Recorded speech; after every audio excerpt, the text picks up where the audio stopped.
welcome back to another episode of what we're now calling Between Wildcard and Dark Horse, where we have a chat about the VCS, and I have the stream unmuted. God, I'm bad. But welcome. As always, I am Everyday. With me, as usual, is Yulwei, and today, joining us to give a little bit more insight is Migraine. How are we tonight? Hey, doing good. Yeah, I'm excited to talk about Loki and Hani in particular. Of course, we all love to talk about Hani. Of course, he's the best player in the world.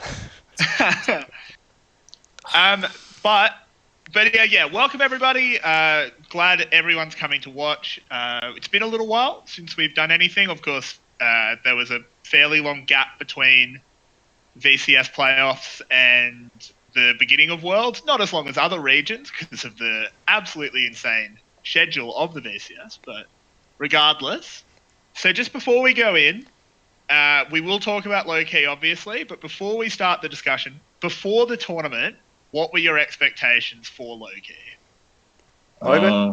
Should I start or should you start? Yeah, start with you, Migraine. Yeah, all right. Okay, so I thought Loki had a good chance of making the group stage, but they had to get the right draw. They had they basically had to face, how do I put it? They will have to either get first place in their group, which they did not do, or they will have to face someone like Clutch or even Splice, because I think they were pretty decent statistically into them, both of these teams, but they end up with a short stick. They drew Downborn Gaming, and we kind of saw what happened there. But before the tournament, I did think they had a decent shot. I think their group was relatively easy. They could have easily made it out regardless. So I wasn't concerned about that. But it's just if they didn't face down one, I think I would have given them maybe 40-60 chance to reach a group stage. Yeah, so Yulwei? yeah, I worked on the Propaganda Panda article, right? And I said my 90, 50, and 10% prediction for Loki was the 50% was they will make groups. So half the time I thought they would make groups, and their draw was very good. I expected them to make groups with this draw. HKA I thought was on a similar level, but we see a style. In my opinion, is the better one right now. So I favored Loki against HKA. And sadly, we didn't get the conclusion on that matchup, right? Loki went 1-1. We didn't see the tiebreaker. I think that's really what we have to regret for this world. So they lost the one game against Mega. Yeah, but my expectation was, with a good draw, Loki would make it to groups. Yep, I had similar expectations coming in. I thought. Especially, I think, before the tournament, I think they had a good shot. It was obviously there was always going to be possible hurdles, like if they'd gotten Dumb1 in their group, that would have sucked, or if they had to play Dumb1 in the best of 5, like they did. Yeah. That's obviously very, very bad. But now that we have seen play-ins happen, what do we think of Low-Key's performance? I know the Vietnamese audience has been absolutely brutal to them, to a ridiculous degree. The first game. Oh, man. But what do we think about how they did, the games that they won, the games that they lost? How do we think? Again, this time we'll start with you, Yulwei. Mix it up. Yeah, so I thought about this quite a while, and I'm still not sure how to evaluate their play overall in the group stage and in the best of 5 as well. For me, some players underperformed, especially topside. Hani and DNK were worse than in the VCS, in my opinion. I did not expect Hani to lose lane against Rocky, to be honest. But in the end, it's really just one unfortunate loss. Unfortunate not in that they were unfortunate that they lost the game to Mega, more in the way that one best of 1 pretty much cost them everything, because they went 1-1 against HKA, but they lost the very important game to Mega. And overall, I think Loki disappointed me in terms of play style.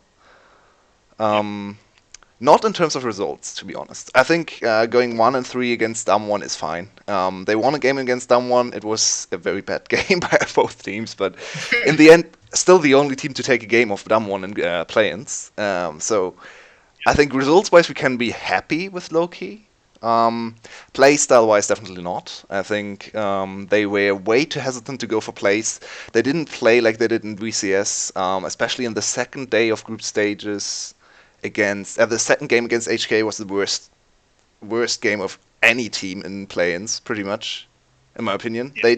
They did absolutely nothing. Like they just rolled over and died. Yeah. So my problem is more with their playstyle, not with the end result, which is fine in my opinion. Right. So I don't know. I think I kind of disagree with playstyle wise.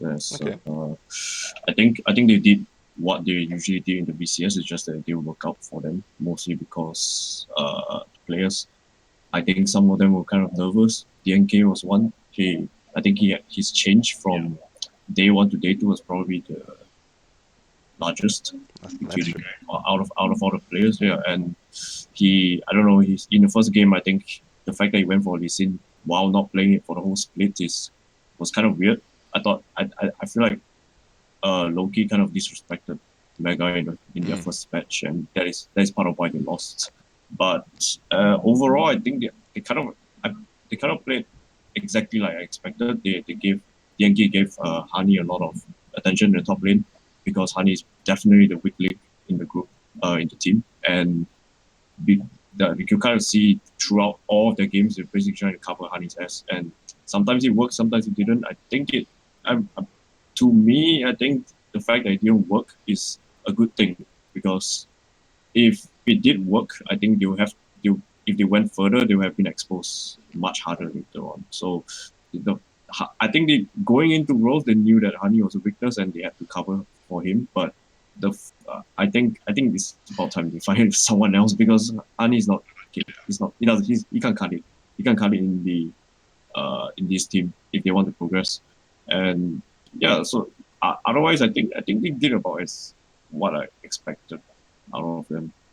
Yeah. Yeah, I mean, my thoughts on it just quickly. I think I'm kind of in between the two of you. I don't think they played that far away from their playstyle. I think they made some interesting, that's good and bad, changes. I honestly think the biggest thing was DNK. I just don't. I assume that must be his first Worlds, and he looked it. And I don't want to be too hard on the guy because, yeah, there's a lot of pressure playing on that stage. But he didn't look good. He looked really, really bad. Obviously, Hani looked worse, but we knew that. DNK is normally like kind of a shining star for that team. I really like DNK, but he just didn't look good. And I think it showed. They just didn't have pressure. They couldn't really play their style because they didn't have the normal pressure that DNK brings. And I think that really hurt them. In terms of results, though, I mean, them getting to groups was not guaranteed. It would have been awesome if they had, and they definitely had a chance. But it wasn't guaranteed. It's just such a shame that pretty much the only reason they did it is because they lost a game to Mega. Yeah, and I want to quickly elaborate on what I said, because I think you're right in terms of where they went in the games. So the ganking for Hani and the strong mid lane picks was the same as in the BCS, but their overall team play was way more hesitant. They didn't go for plays as much. Think back to the first game against Flash, Loki against Flash. They were behind in early game, almost every game against Flash, but they always came back with strong mid-game team plays. They went for many picks in the mid-game, focusing on team fights in mid lane, and they didn't do anything of that against HK in the last game. They were way too scared, maybe. I'm not sure how to. I'm not sure where to pinpoint the issue. I think I agree. Yeah. They're definitely more hesitant. Yeah, and player-wise, especially DNK and Venus, in my opinion, underperformed a little bit. Venus was pretty weak. I thought Venus was one of the best supports in the VCS, and he didn't show up for the 4 Worlds. He really didn't. Yeah, I think I'll agree with you on that because going into Worlds, I thought Venus had it kind of showed that he was kind of probably, I don't know, top 3 support in the VCS. And but this was if he got his favorite picks, like if he got Thresh, if he got Morgana, and I think once HKA figured out that banning out Venus was the way to go, he had to default to Lux, which Oh, quite honestly isn't meta anymore. It's just his a big Lux was oof. so bad.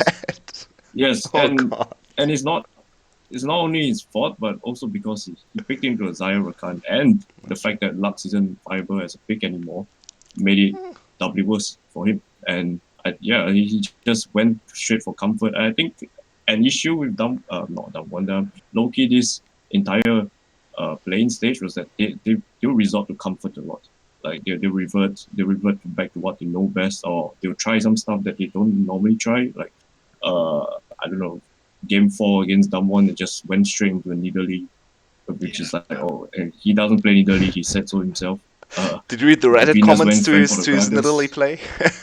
That was very. Oh yeah, that was brutal. I mean, someone went back, and the first spear hit on a champion was at 13 minutes. 13 fucking minutes. He did not hit a spear for the first 13 minutes. Yeah, the game was already over at 13 minutes. So, Yeah. nice job, DK. Yeah. Nice job. But I mean, like, I don't think we should be too harsh on him. It's a lot of pressure. yeah, that's No, fine. Yeah, no, I don't think so. He was rubbish. I mean, I think something. Let's address the elephant in the room. Hani. If Loki wants to be part of the upper pantheon of the VCS, along with like Gum, they need a new top laner. Yes. He was a dead weight. Yeah. Worse than that. He was actively making them worse in a lot of senses. So I often defended Hani, not because I think he's great, but because I think he's better than most people say. I think he played worse than he did in the VCS at Worlds. Most of the time he was actually able to hold lane in the VCS, especially on picks like Nico. Yeah. I mean, he fell behind in CS, but it didn't really matter. I think he made more mistakes. Maybe he was nervous too. I agree, though. Fundamentally, you need a better top laner to compete. Yeah. I think Loki could have made groups even with Hani, even with this lineup. If Venus and DNK were on in VCS form, I think they would have won against HK and then secured first place. And if they're first place, I think they're a very good shot. I think the only second place team that's better than Loki is probably UOL. And even then, it's very close. Even then, I think it's winnable for Loki. They're pretty there as well. close as teams. Yeah. But I think they would have won I against think- Isurus, definitely against Royal Youth, and what was the definitely, third? for sure. Like 100%. Okay, they themselves were the third team, so yeah, that doesn't matter. Yeah, well, I would say that Loki, overall, were, despite their weaknesses, they were still pretty close to being the best Futu team. Yep. And Yep. I feel like they could have shown something. Just if only they got to play against Clutch or Splice, they could have maybe put up a decent fight. It's over, let's say, Clutch, who, they went 3-0 against Royal Youth. I thought Royal Youth was way overrated. They couldn't. They weren't going to make any waves. And UOL was like, oh yeah, they got 3-2, which is fine. I think Loki could have 3-2 them as well, but could have gone either way, to be honest. But although Splice would have beaten Loki, I think it would still have been pretty close. Probably. So I think Loki overall, I think they have some work to do if they want to get better.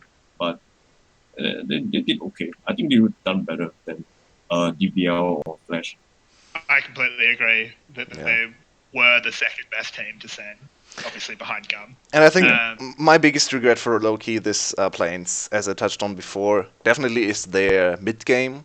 I think they played way better in the mid game in the VCS. I think this actually put the VCS in a very bad light, because everyone thinks there are no fundamentals at all. And I mean, the VCS definitely is worse when it comes to macro in the mid game than a major region. But I think especially in the early parts of Summer Split, Loki showed some clean mid games. And even against Flash, as I said before, they had a good coordination as a team. They went for plays in mid game and immediately transitioned teamfight victories into Baron.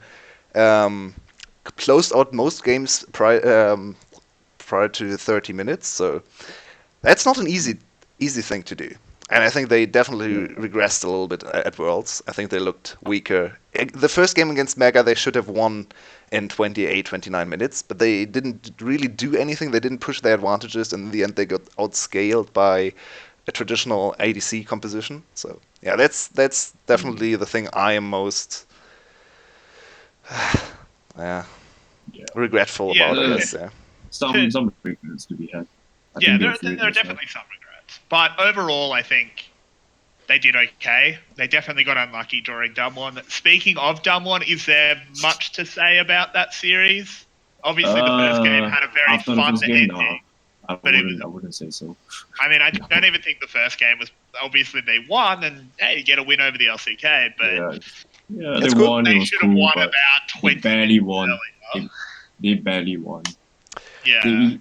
They should have won that game at 25 minutes as well, but they had such a horrible mid game. It was so... Wow, Celebrity played his worst ADC game of all time. I know everyone was praising AS Celebrity after this game because he went something like 8-1, but he played so bad. It was insane. He was ultra fat. He had like 12k gold, and his itemization... Wow. Yeah. If you listen to me in the screaming lounge of our Discord, I was fuming. He was so... I was mauling there. Holy moly. I definitely agree. His item choices were kind of weird, and his team fighting was awkward as well. He had two items and no one. It's always been like this. Yeah. I feel like that's why I don't rate him highly. Insane outplays. Yeah. That's the thing. Like he's really confident in team fights, but he always goes 50-50. Like you either get chopped, get mauled, or he'll get an ace. That's just how he likes to play. I think one last thing I want to touch on for a specific player is, what do you think of Artifact? Because for me,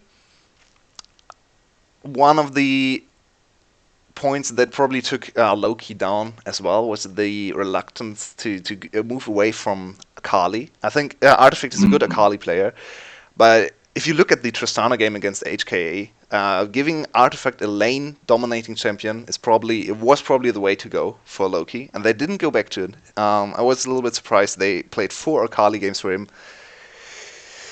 I would have loved to see him on a stronger laners. He played some Lucian mid lane in the VCS. He looked very good on the Lucian mid lane. I think he's best on lane dominating champions. I didn't like their approach to drafting Akali over and over again for him. I agree with that. I don't think Akali is so it's not a priority pick. Should not have been a priority pick. And I think, I don't know, it just seemed to me like while I was preparing the VOD, watching their VODs, I saw Flash ban Akali 3 times in the final, and they lost 3 times. It just goes to show, look, this guy does not need Akali to beat you. Nope. He doesn't. And I don't know why, but Loki would really tunnel into the Akali. Yeah. And it just seems strange to me because I don't think many teams were playing at the Akali this time. And unless I don't think they have seen it that much in scrims as well. So it just strikes me as strange. I think especially for teams like Loki, who really rely on a strong early game mid jungle duo, Akali is not the perfect pick. She's not one of those. She's definitely still a strong champion, and if you can get to mid game on an even footing, and your Akali maybe got 1-2 kills in the early game, you can play 1-3-1 and no one can answer her. Yeah. Her team fighting in the mid game is not weak either, but you can't really accelerate the game too much in the early game through Akali mid lane, especially after she lost her stun, in my opinion. So, Yeah, I would agree with you on that. It's like kind of okay. So during the Mega game, Artifact was on Akali. He was doing kind of decently, I guess, on the champion. He just kept going for Duo, or however you pronounce his name, and he just kept going for him until the last fight when he couldn't execute him, and then he just lost the game off there. So he was a really conflict kind of champion pick for me, and I think I just think could have done a lot better, like what you said. I think we all agree with. I think Artifact's play ignoring questionable champion picks, I think his play was pretty good. Yeah, Especially like that Tristana game was obviously super That was good a to highlight. watch. Yeah. that was a high That was point. really, really good. I'd love to know who's making the calls for them on champion picks because, I honestly don't know. yeah, I'm not sure if that's a coaching thing or maybe a veteran player thing. I hope you guys can't hear that in the background. It's just my washing machine yelling at me. No, I can't hear anything. You're good. You're good. It's cool. But do you guys have any final things to comment on Low-Key's performance, or are you guys happy to move on to talking about the real big dogs of Gum? I think we should be we should probably be happy with Loki's performance. It wasn't the greatest, but it wasn't too bad either. Definitely not a national shame. They took the first game ever for a VCS team against the Korean team, which is great. I mean, that will stay with them forever. No one can take that away from them. And their creative lane swap approach and stuff like that is something no one else tried against someone. I liked it. Could have done better. Could have reached group stage probably. Sadly, the game against Mega happened. But yeah, they shouldn't be. They can hold their heads high, I think. Yeah. I agree. I'm done. So That's all good. So, moving on. Of course, we do have the group stage starting tomorrow. I think. Well, tomorrow for me. Yeah. it's tomorrow for me as well.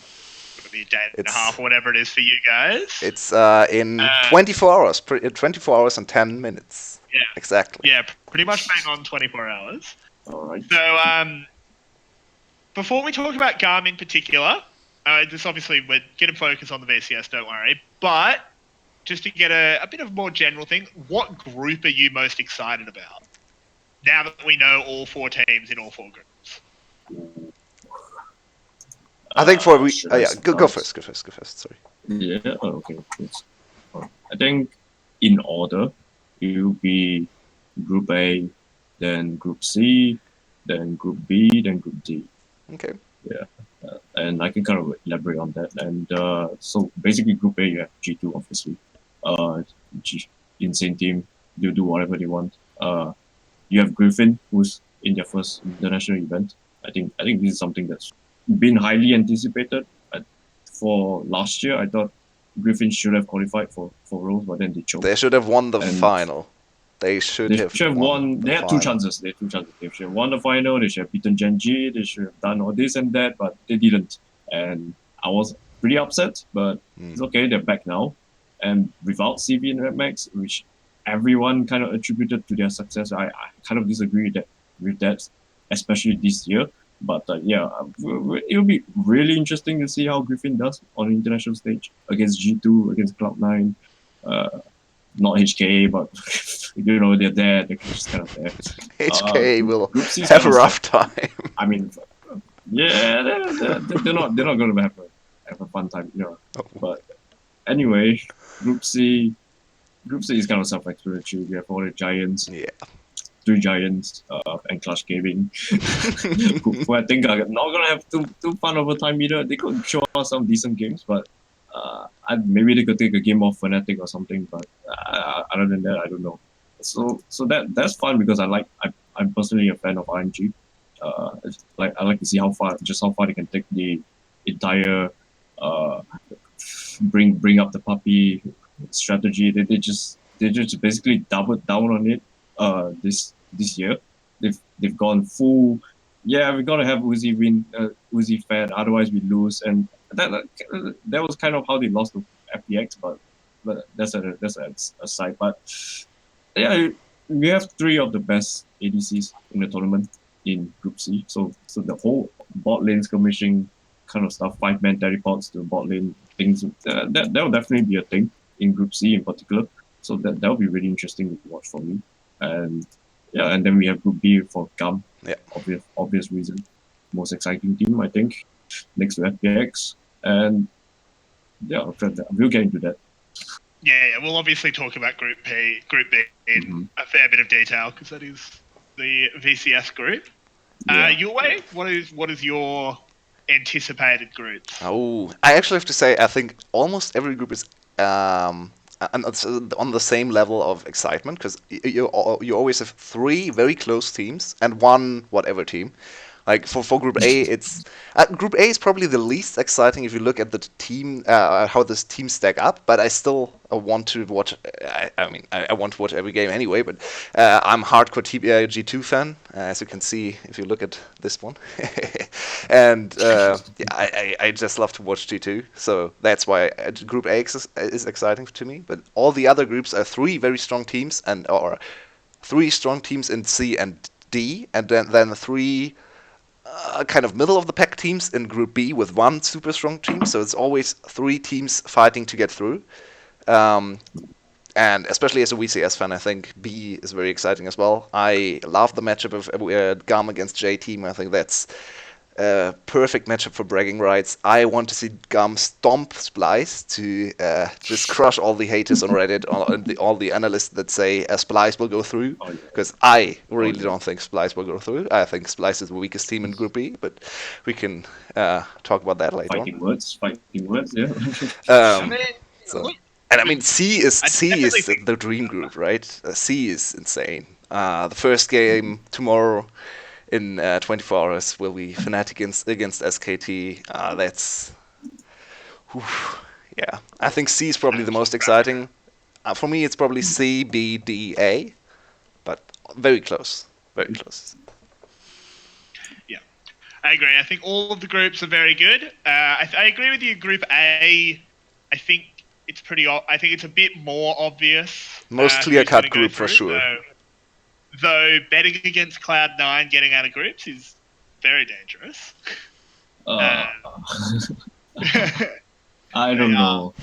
I don't know about this year. I don't think. I agree. If I think with my head, of course Cloud9 doesn't get out of groups. But I've thought with my head about Cloud9 before. And they just randomly get out of groups. But yeah, I think all the groups are very, very fun. So let's move on to, in particular, the group we want to focus on is obviously Group B, which is, for those watching, no, you two know, we've got Fun Plus Phoenix, J Team, Gum, obviously, and Splice. First question I want to ask the both of you, and I'll ask you first, Migraine. Was Splice the best possible team for us to get? Keeping in mind we obviously couldn't get HK. Yes, of course. I mean, between Splice, Clutch Gaming, Dumb1, you don't want to get Dumb1. I think Gum would say that they don't care about which team they face, but they were happy to get Splice for sure. It's between Splice and Clutch. I think Clutch would give us the better games to watch, just because of how Clutch kind of they kind of oscillate between. Yep. Oh yeah, we gotta play slow, really. We gotta play well. Gotta get that micro going, and they can also quickly turn into a really skirmish heavy team, which I kind of like to watch.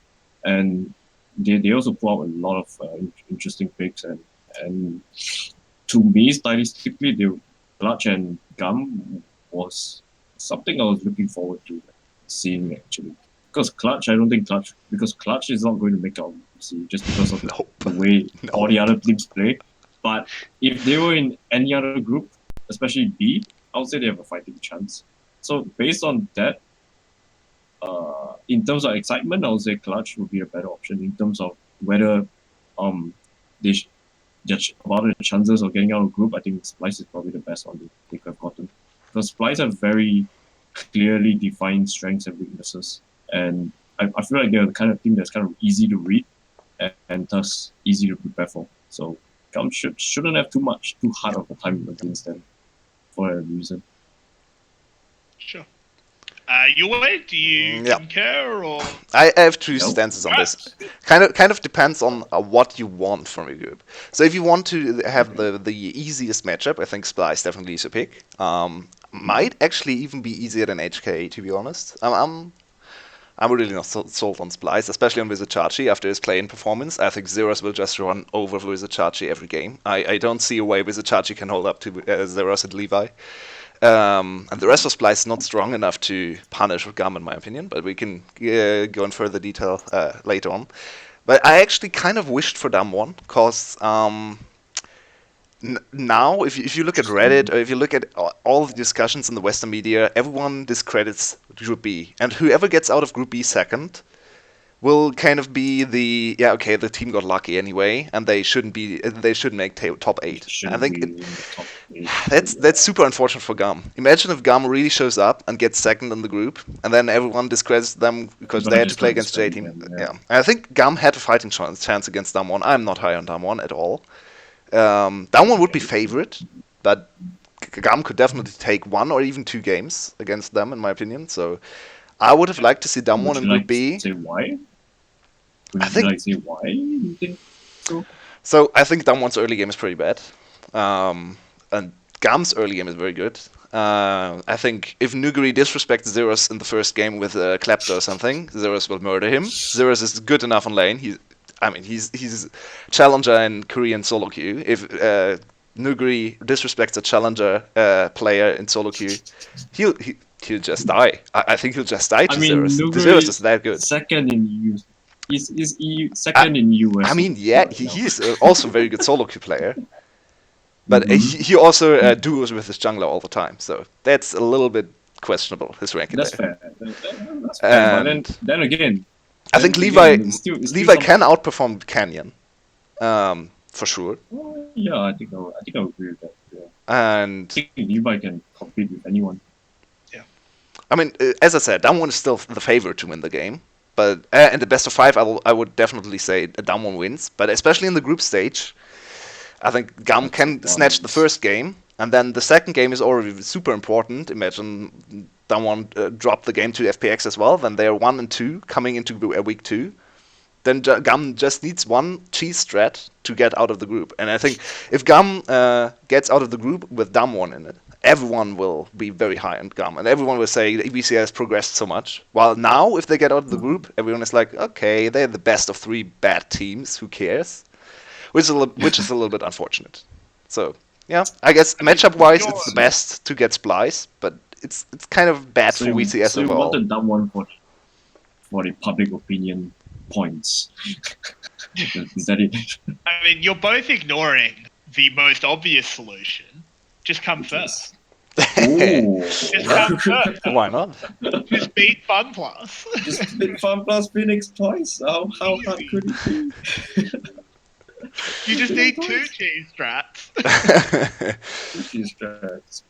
That's the thing. Okay, so for Gum, I think I find that they'll do really well the first time they meet any team. Yeah. And they're definitely going to leverage the fact that most these teams have not faced them before to kind of just take them by surprise and steal a game. But then if they have the rematch, which will be on the second day, like day 5 or whatever it is, I think Gum will have a much harder time.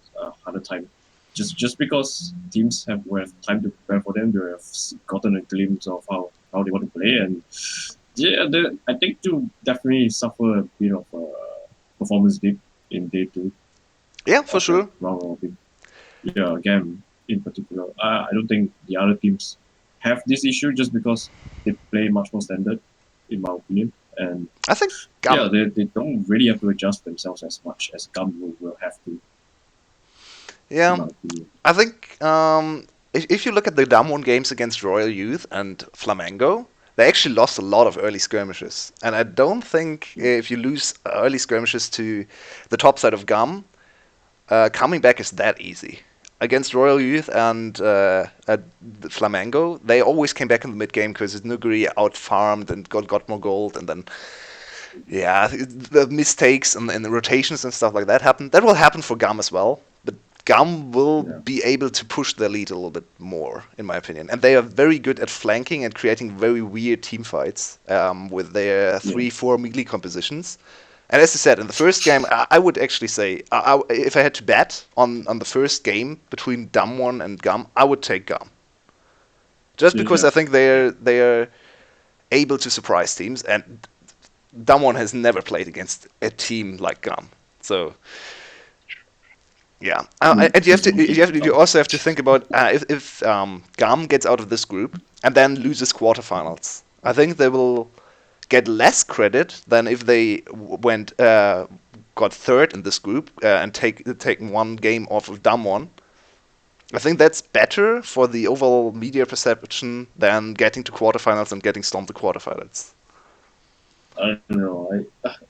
It does depend on Yeah, it what does depend, to definitely. prioritize, right? Like it's like, yeah, does the media really matter if I think it's the community in this scenario? perception. Yeah, community perception. I guess it matters in the sense that you want teams to, you want the fans to kind of respect our teammates, right? But at the end of the day, you just kind of have to do it the best you can and get as far as you can. So Yeah, that's true. So if they get to the quarterfinals, I think this will be the first time since 2016 that any like playing region has made it to the top 8, and I think that's worth a lot. Yeah, that's very true. That's very, very true. It's worth way more than the amount of fans who will be like, "Oh my God, Gum is so good." I don't need people to know that Gum is good. I just need them to do really good, and then make people respect them instead of those are the two sides, right? I personally think in the immediate aftermath of, like, if we had that situation where they had a Damwon group and they came third, I think the immediate aftermath, people would respect Garm a little bit more. But in 6 months, people are just going to remember the quarterfinals. That's a very good read. They're not going to remember 3-1 against Damwon. They're just going to remember lost to them. Exactly. Took a game off, I should say. Yeah. All people remember is I that's think very true. Making top 8 is such a strong notch in the bedpost that obviously we have to super hope they do that. It'd be very good for, obviously, Gum as a team. It'd be fantastic to say we made top 8 at Worlds, but as well for the VCS as a region, because obviously eventually teams will start catching up to Gum, maybe, if they let a top laner go. But yeah, moving on from sort of that general sort of look at the group, how do we think individual matchups with teams might go? I know both of you favour Gum quite heavily against Spice, so maybe instead of that we'll talk about J-Team, because I think that one's a little bit more 50-50. Yeah, so 50-50 at least. maybe Yulwei can start first. Yeah, go ahead. So yeah, we talked to Winnie about J-Team against Gum as well, right? And he said he favors Gum in best of ones, but would favor J-Team in the best of 5. What makes this matchup really, really interesting is the top lane, right? Rest is the best player on J-Team, according to LMS analysts, and Zeros is maybe the second best player, but the best laner for Gum. So I think top lane might be the deciding matchup. If Zeros is able to outperform Rest, I think Gum has a very good shot at winning the game. My read still on the matter is that Gum's playstyle is more of the 2019 optimal meta than what LMS showed. J-Team had one of the lowest combined kills per minute of any team going into Worlds. I think only HQ has a low one. I would have to double check, but yeah, the LMS teams have a very low average, and Gum has the by far highest. They had 1.3 combined kills per minute in playoffs, which is insane. It's probably a little bit too much, to be honest, but yeah, I think if Levi and Zeros play on top form, I favor Gum, because especially the jungle matchup is very much in favor of Gum. I think Hani is probably the weakest member for J-Team, while Levi is by far the strongest player on Gum. And we have seen what Levi is able to do to other junglers, right? He's able to run away with the game in the VCS all the time. So, yeah. I think top jungle is probably... If Gum is able to accelerate top jungle enough, I'd say they win against J-Team all the time. If they fail to accelerate top jungle, J-Team probably wins late game macro and team fights. Not all the time, but let's say 65% of the time. So depends a lot on Levi's form and Zeros' form as well. But I'm quite confident, because look at Gum's season: 3-0, 3-0 in playoffs, 7-0 in the second round robin. Why would they be worse at Worlds? I think. Yeah. Okay, well, here's some nuance, I guess, to the question of Gum versus J Team. So J Team, I think historically J Team and the VCS as not VCS, LMS as a whole, they kind of reach a converse, and that leads to less. They'll take fights, but they'll also run away from fights that they think they cannot win. And what this means is that they end up having a low combined kills per minute, and they also kind of congregate around objectives a lot. They they prioritize Drakes a lot, and what this means is that at 5 minutes they're quite likely to start either the jungler will try to solo the dragon, which is what Crash does a lot.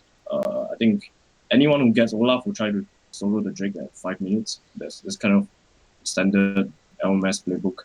And by 10 minutes, when the next dragon spawns, everyone's ready to start a fight at the Drake.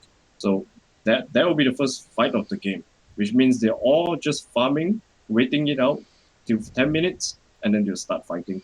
And this does mean that as the game goes on, they'll just the main objective they want to get is the Drake and then the Baron.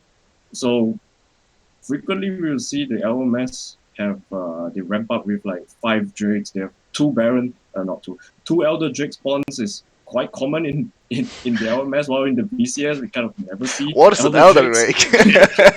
What is an Elder Drake? Elder So that's the thing.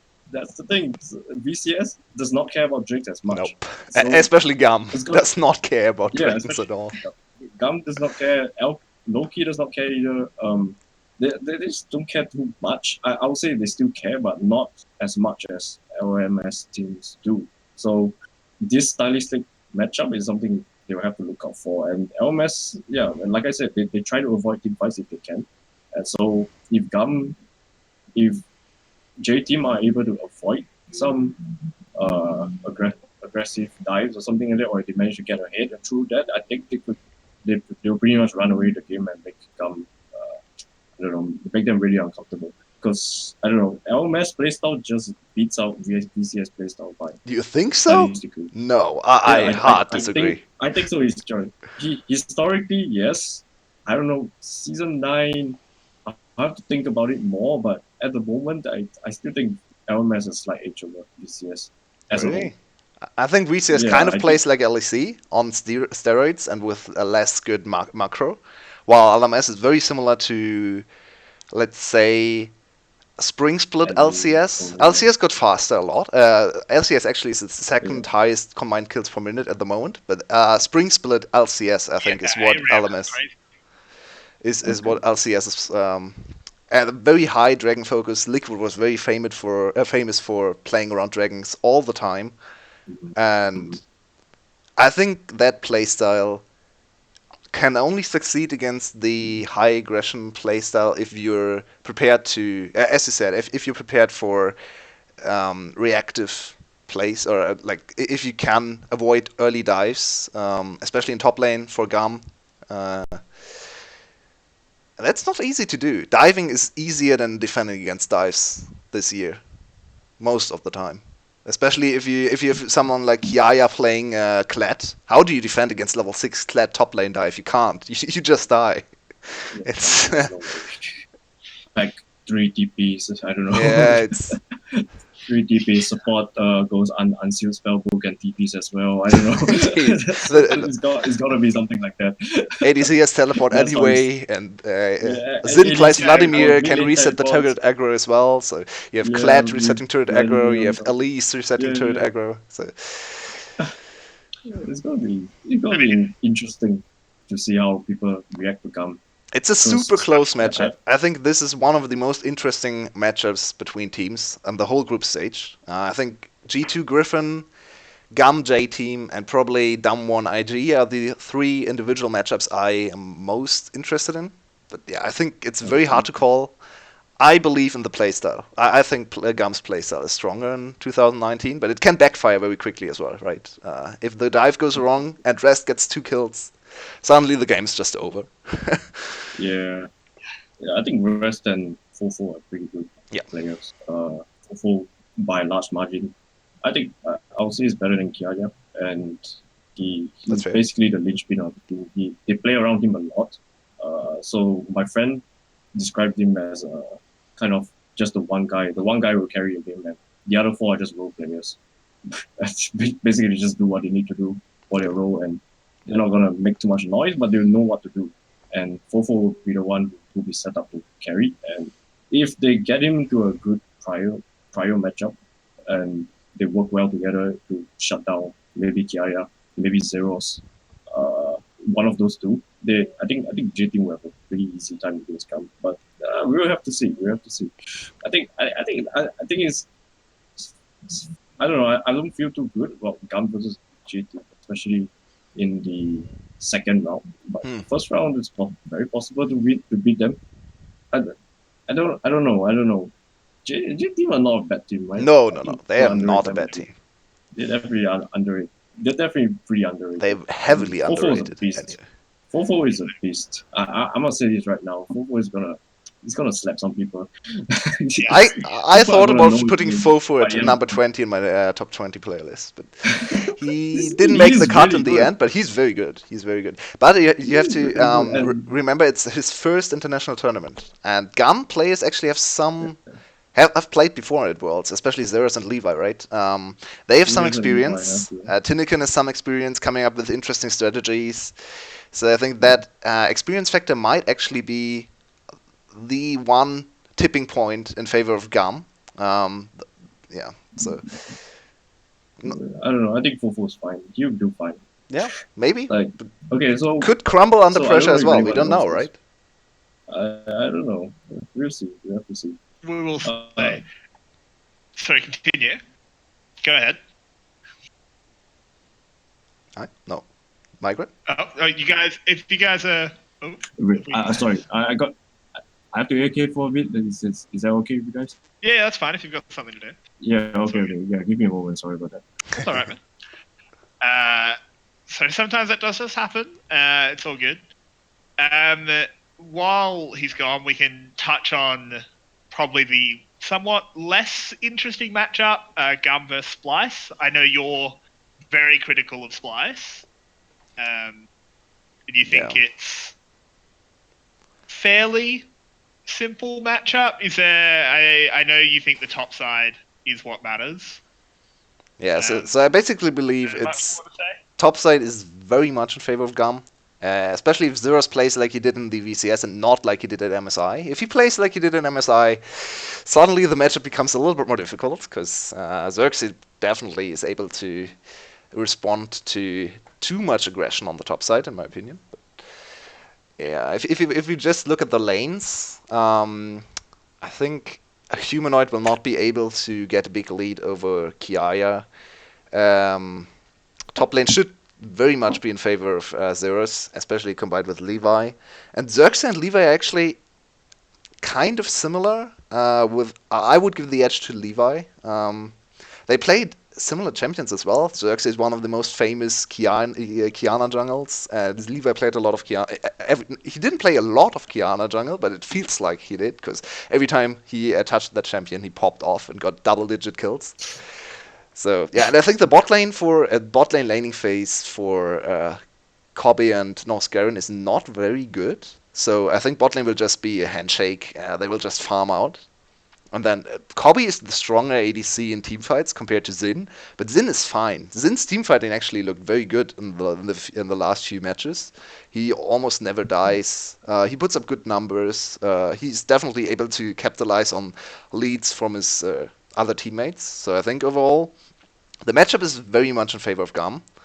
And even if you think LEC team has better macro, we saw Splice struggle a lot with macro in play-ins, right? So I think if everyone plays like they showed the last time we saw them, Gum should beat Splice. But obviously there are a lot of unknown factors. We have no idea how much Gum is acclimated to Europe yet. Maybe they still have some jet lag problems, and suddenly if they lose the first game to Splice, group looks very, very dire. So yeah. That does look scary.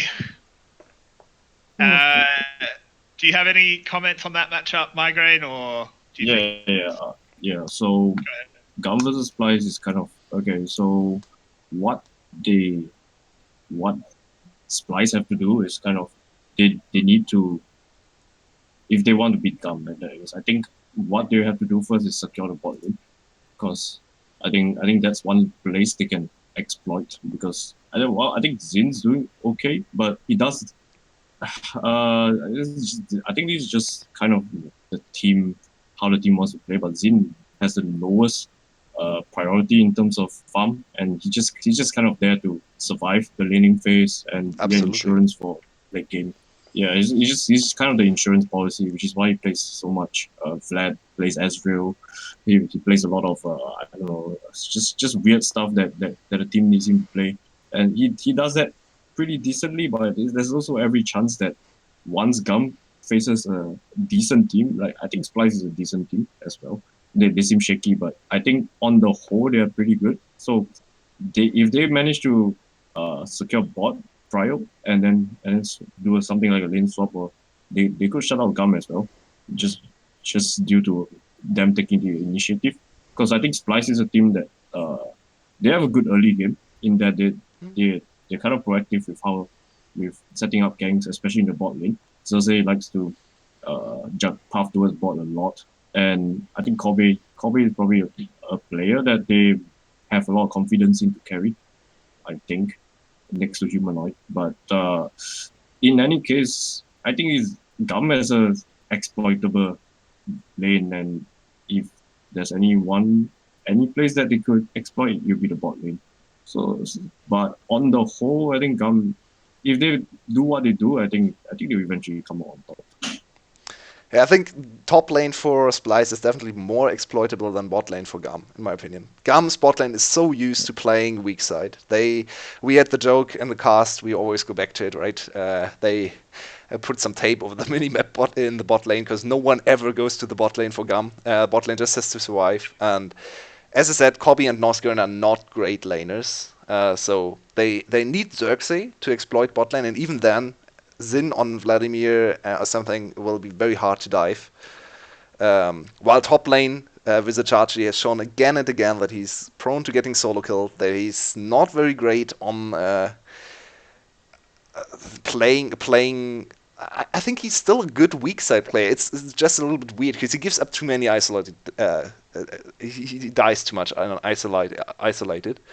And if he does that against Levi and Zeros, I think the key to this matchup definitely is top lane drafting as well. They need to secure a champ for Zeros that can solo kill early on and then snowball into a strong mid game. If they pick him something like Cannon, I would suddenly favor Splice because I think Cannon is not strong enough. But if they give him something like Irelia, Camille, Renekton, even I think Zeros is one of the best Renekton players. Then I think they can snowball the advantage through topside, especially if Kiaya is on a roaming champ as well. I love Kiaya's Kled. Give me Kiaya, Kled, Azeros, Renekton, and I think I take Gum every time. Mm-hmm. Yeah. Okay. Yeah. So I guess it comes down to the drafts then. Yeah. Obviously, the other matchup in the group to touch on is Gum versus FunPlus. Okay. That's a hard one. That's a fun one. Big mountain to climb. The games will be fun. The games will be fun. I like FunPlus Phoenix to a certain extent. Yeah, I just think stylistically the one of the worst ones that Gum could have gotten. Absolutely. FPX are Gum, but better. Yeah. Pretty much. Better in every way. Like they flex more champions. They have better players. They have I don't know. They face better competition. They have better macro. They have better everything, and it's just unlucky. Gum might be a little bit better in the early game, but yeah, everything else is probably in favor of FPX. It definitely depends on FPX drafts, because what I think FPX does well is that even if they don't have too many aggressive moves in the first 10 minutes, once 10 minutes arrive, Doinby is just all over the map, trying to make plays, if he's not making plays, he's distracting someone else. That's something weird that Doinby does, is that nobody else does, is that he would make plays that seem like he's suiciding, but actually he's just distracting distracting the enemy team to for the rest of his team to clear up. And he does this a lot, and he sacrifices himself to make the team better. And that to me is something that I don't know. Someone like Kiaya, I don't think he'll be able to exploit that. He's not at the level yet.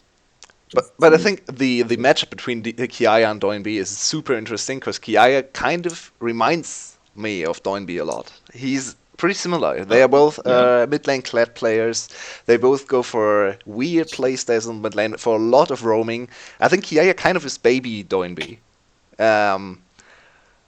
To a certain extent. So I think that matchup is super interesting because I think in the laning phase nothing will happen between the two. And it just comes down to who roams more. Yeah.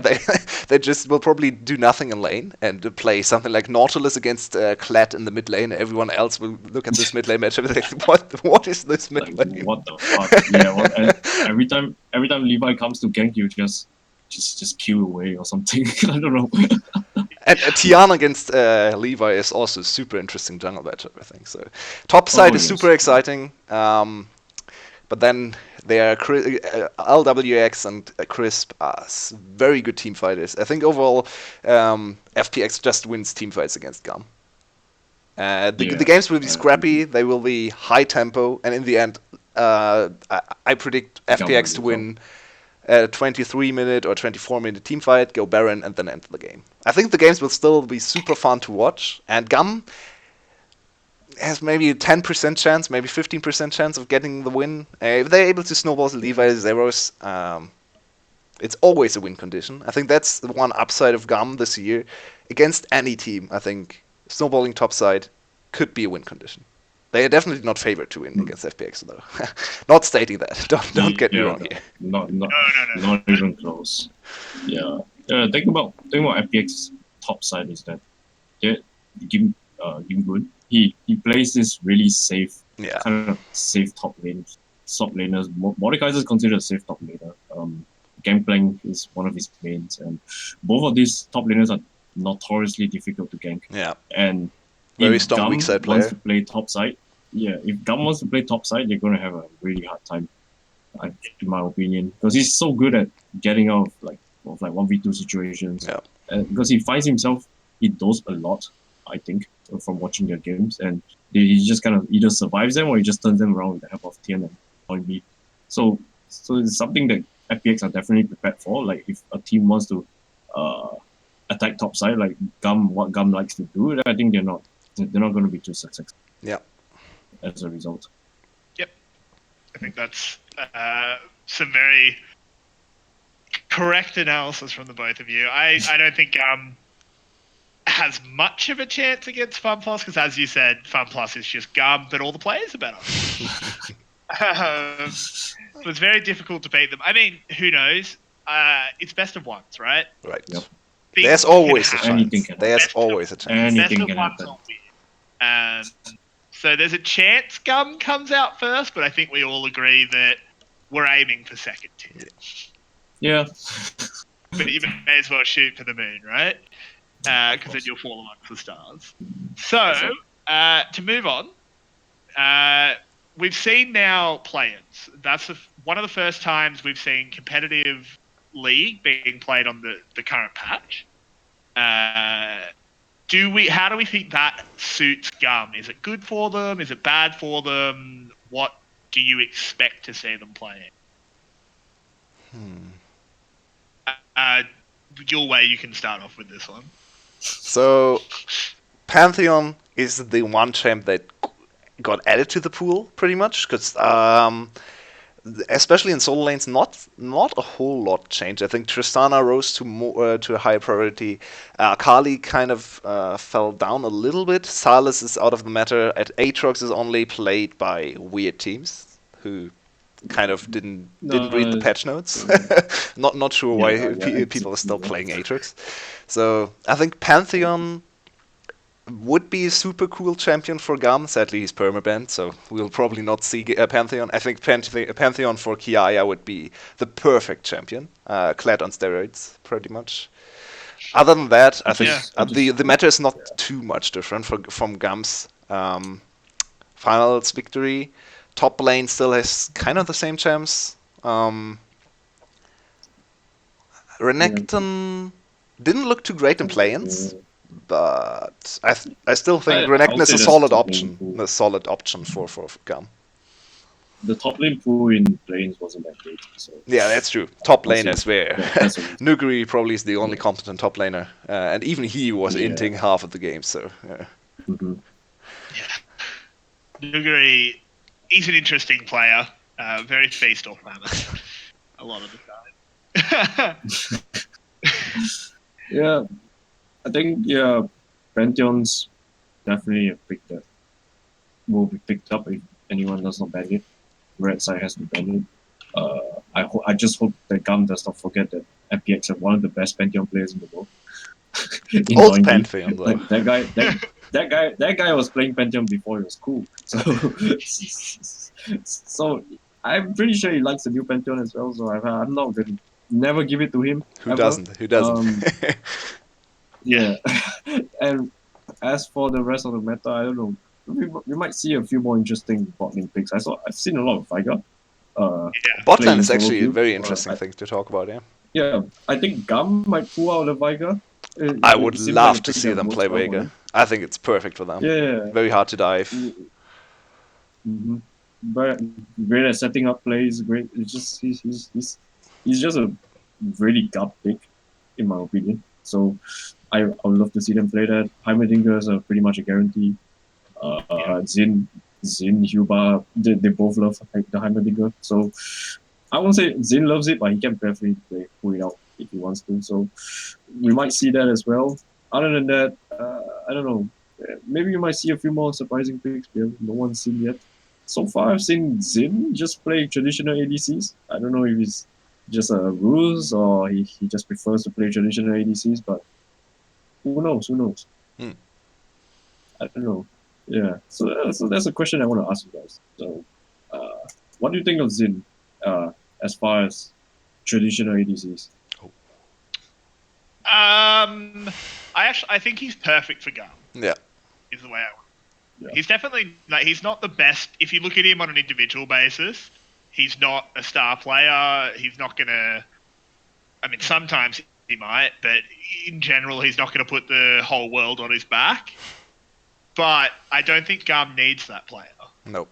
Because that kind of player actually needs resources put into them, and GAM doesn't want to put resources into Zin. They want bot lane to just survive, and then unlock Slay later in the game, and just have Zin do enough to exist. So I actually think Zin... I mean, it's pretty much, right? Like, he just plays stuff like... Vlad, Ezreal, those things. I know you asked about traditional ADCs, but how would you think he performed? I mean, I think his card Tyson was okay. When he won it. It was okay. I think okay is really the word you have to say about Zin. I agree. He's perfect for GAM, and I kind of don't like this narrative we see on Discord a lot as well, that all the people like to see Slater join GAM or Police join GAM. I think Zin is the perfect fit. You need one weak most of the time you need one weak side, and he's such a good weak side player. We saw bot lane being attacked over and over again, and he rarely died. Sometimes he lost his turret. Some Vladimir picks were a little bit questionable in my opinion, because they gave away too much lane presence.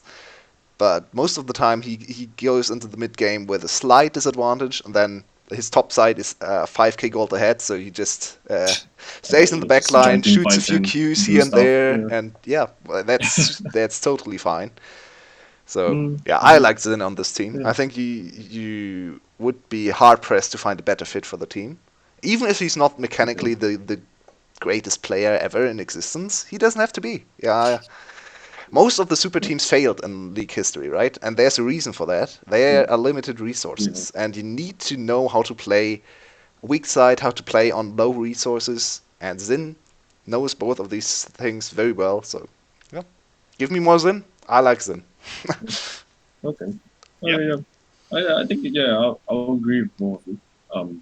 Zin is pretty much what GAM needs. I think in 2017 when Slay was playing as the ADC, he was that kind of player. He basically had weak side all the time, and I would say he wasn't the most mechanically proficient ADC. Whatever anyone will say about that, I just thought he wasn't really up to par with a lot on. But what he did have was something like pocket zigs. He had a zigs that made everyone betting against Gun. So that kind of stuff is basically Zin. No, Yep. Zin is basically Slay 2.0 with a wider champion pool, way wider champion pool. And guess And what? His lane partner is Slay, who knows how to play weak side. But they're both pretty happy to play the weak side. I would say Absolutely. you need players who are happy to play the weak side. I think someone like Slater will probably cry if he went to a team like Gum because he'll be he's a really greedy guy. He likes having everyone funnel resources into him. So I agree with your sentiment about players like Slater not being a good fit for Gum just because you can't accommodate both Zeros and someone like Slater on the same team. It's just there's just only so much resources you can give to this team. And so Zin as someone who's really happy to just kind of be behind in CS. Yep. Like I think one thing that seems pretty apparent is that he falls behind a lot. But that's everyone knows why. It's because of the weak side. So I would say if anyone look from the outside they'll think maybe he's a worse player, but I would say in the context of Gum he's actually a good player. Yeah, he's one of the reasons this GAM iteration reminds me a lot of last year's G2, right? We had Jan and Vadit. I think Zin and Slay actually are even better than Jan and Vadit at playing weak side. I'm not claiming they're better players individually. I think you could make an argument, but they are even more used to playing weak side, and they have even more picks to succeed in playing weak side. So I think the team is very similar, a little bit more top lane focused than G2 was last year. G2 played around mid lane a little bit more than GAM does this year, but we saw teams like G2 in 2018, a team that is pretty flawed in their roster, still succeed and go to the semifinals. So I don't see a problem with this lineup, and I think they're even more refined than G2 was. Yeah, I'll agree with that.